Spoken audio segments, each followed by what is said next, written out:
Quando eu aprendo o idioma que eu já sei, ele influencia esse novo idioma? Existe relação? Aprender o idioma, ou ser fluente no idioma pode me ajudar com novos idiomas? É sobre isso que a gente vai falar no vídeo de hoje. E aí galera, tudo bem com vocês? Meu nome é Renan, eu sou professor de inglês, professor de espanhol, e hoje eu quero conversar um pouquinho com vocês como que a minha fluência em espanhol interferiu e influenciou positivamente no meu estudo de francês. Ou seja, como o fato de eu ser fluente em espanhol e também ter o português como língua materna influenciaram no meu estudo de francês e provavelmente vão influenciar quando eu for aprender novas línguas de origem latina, como por exemplo o italiano. Então se você curtiu o tema do vídeo, já vai deixando seu like é muito importante para o YouTube entender que você gosta desse tipo de vídeo, que esse tipo de vídeo é útil e mandar mais desses vídeos para você, recomendar mais vídeos que eu faço sobre esses temas para você. Então tá, bora pro tema do vídeo. E antes de eu falar como que o meu espanhol influenciou meu francês, eu queria falar com vocês sobre a questão de origem das línguas, tá? Esse é um aspecto muito importante, pessoal, porque as línguas elas não nascem de forma independente.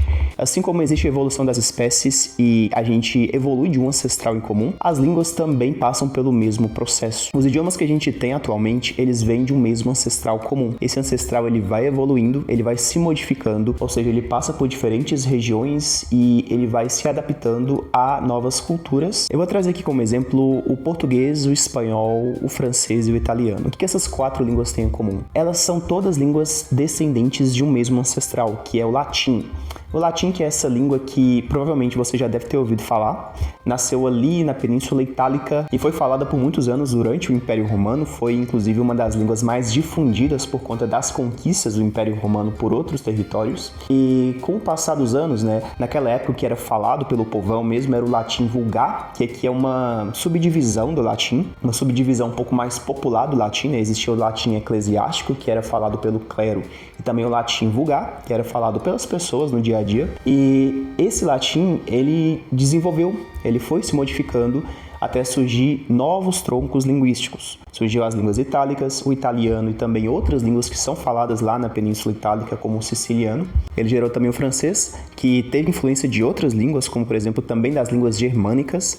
Gerou também o romeno, que é uma língua hoje falada na Romênia e que tem influência ali de línguas de origem eslava. E também gerou o galego-português. O galego-português, galera, é o ancestral em comum mais próximo entre o português que a gente fala atualmente e a língua galega, que é uma língua que, se você ouvir ela, eu vou deixar aqui um vídeo de pessoas falando galego. Opinamos que não só fala corretamente o professorado de língua galega, que o caso é falá-lo. É uma língua que parece um portunhol, parece uma pessoa de origem hispânica falando português. E essa língua ela tem muito a ver com o nosso português atual. Ela tem muito a ver principalmente em questão de gramática e em questão de vocabulário mesmo. Então essa língua, o galego-português, ela deu origem ao nosso português atual e também à língua galega. O espanhol também surgiu nesse caminho, mas ele não tem tanta relação com o português quanto a língua galega tem. E por que eu tô falando tudo isso? A gente tem muita semelhança de vocabulário entre as línguas latinas. E o francês, que é o que eu quero trazer aqui para a conversa de hoje, se vocês já leram francês ou se vocês já escutaram franceses, soa muito diferente das demais línguas latinas. Se você pega um texto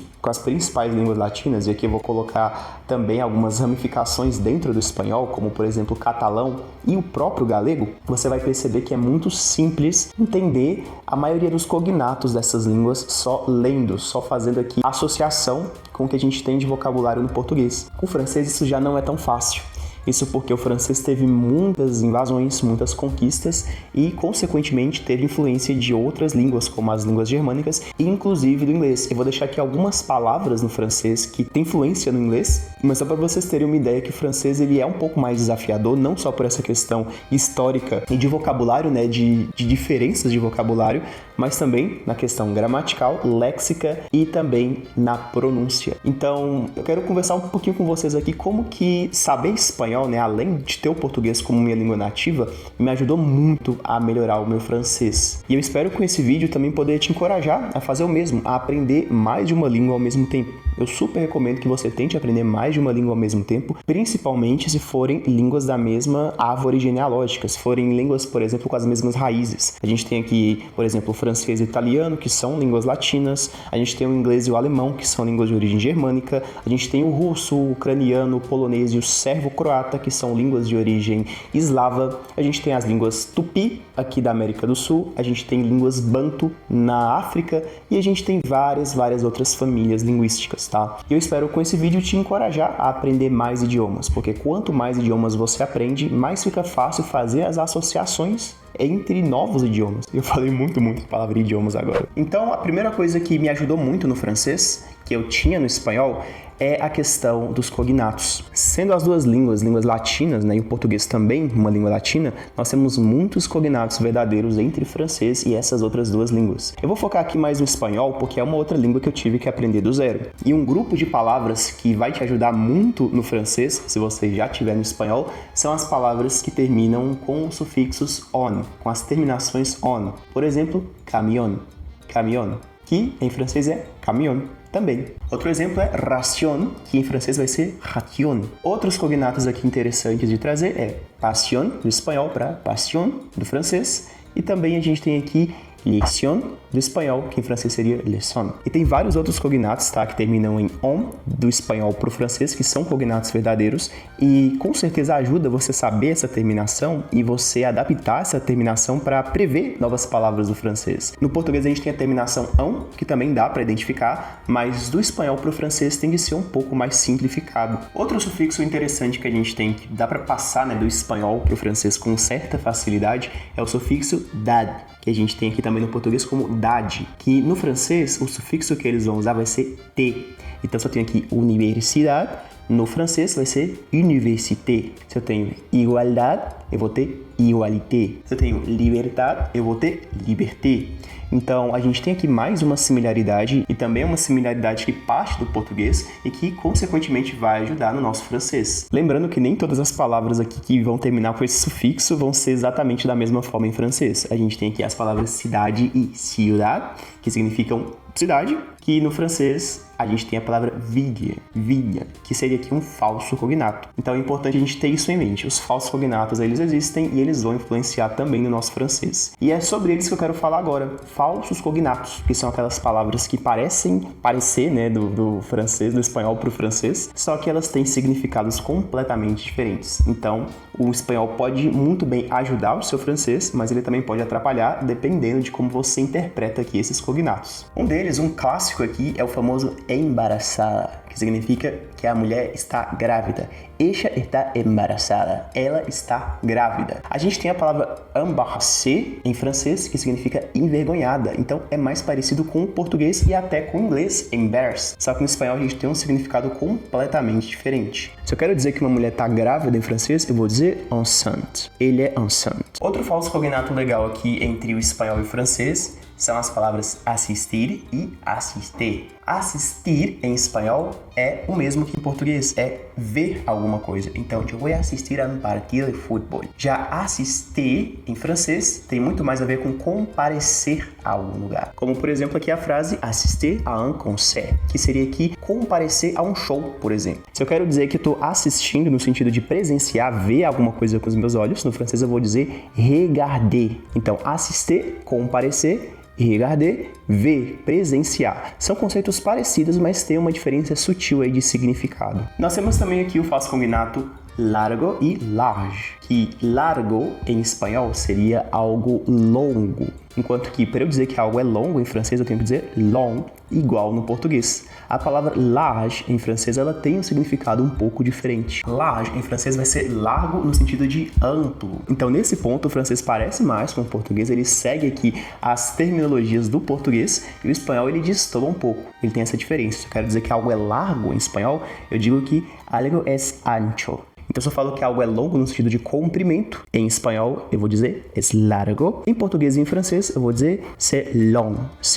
Ou é longo, algo é longo. Mas se eu quero falar que algo é amplo, né, que vai aqui para os lados, em espanhol eu vou dizer algo es ancho, enquanto que em português e em francês eu vou dizer que algo é largo, ou no francês c'est large. Então esses são aqui alguns falsos cognatos entre espanhol e francês que podem te atrapalhar um pouquinho na hora de você ter aqui os estudos. Agora eu quero tratar aqui com você sobre semelhanças na pronúncia do francês com o espanhol. E a gente tem umas semelhanças aqui bem legais que podem te ajudar muito aqui a aprender o novo idioma. A primeira delas é a suavização de consoantes, de algumas consoantes no final de certas palavras. Como, por exemplo, eu tenho aqui no francês a palavra grand, que seria grande, e no espanhol eu tenho algumas palavras que a letra consoante final, usando aqui um D também como exemplo, ela vai ser ignorada. Como, por exemplo, na palavra o T. Também tem outras palavras onde esse D é ignorado, como, por exemplo, césped. Então, claro, isso acontece com muito mais frequência no francês, mas no espanhol, essa suavização das letras consoantes, ela também aparece bastante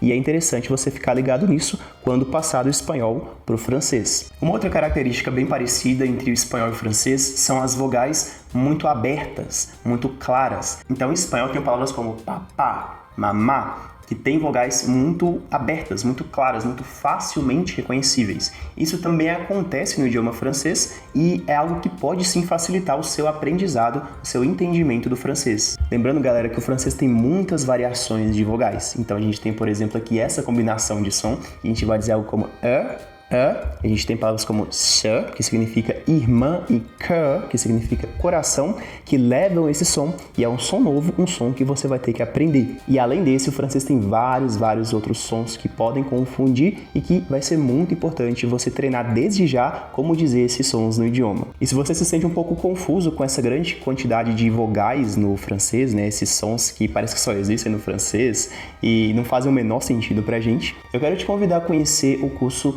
Francês com Renan Poliglota, meu mais novo curso de francês, onde eu vou trazer desde ali os primeiros módulos, as primeiras aulas, exatamente essas principais variações de sons do francês que são tão comuns no idioma e que causam tanta dificuldade para nós brasileiros. Então você vai aprender o idioma francês da perspectiva de um brasileiro. Então o curso ele é todo pensado justamente para você, brasileiro. Como que o brasileiro pronunciaria essa combinação de sons aqui, por exemplo? Como que o francês tende a pronunciar essa combinação de sons?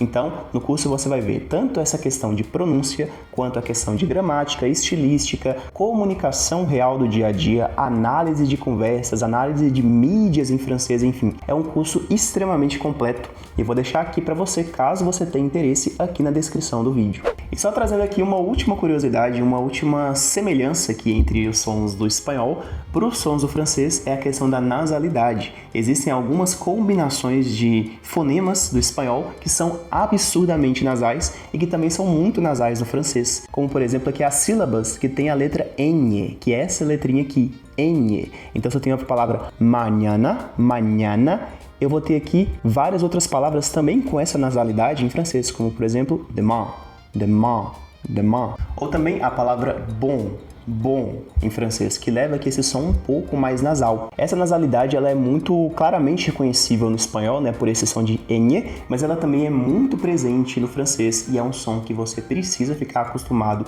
desde já. E por fim, uma última semelhança entre o espanhol e o francês que com toda certeza vai te ajudar, porque essa semelhança ela não existe no português, são os dias da semana, galera. Então, os dias da semana em basicamente todas as línguas de origem latina, eles têm como origem os deuses romanos. Então essas línguas elas vão ter uma relação de similaridade entre todas elas, basicamente. A gente tem, por exemplo, no espanhol, os dias da semana de segunda a sexta, eu digo lunes, martes, miércoles, jueves e viernes. Enquanto que no francês eu tenho basicamente a francização, vamos dizer assim, desses deuses romanos. Então de segunda a sexta em francês ficaria lundi, mardi, mercredi, jeudi e vendredi. Só o sábado e domingo que fica um pouquinho diferente, mas dá pra gente fazer a associação. Ficariam samedi e dimanche.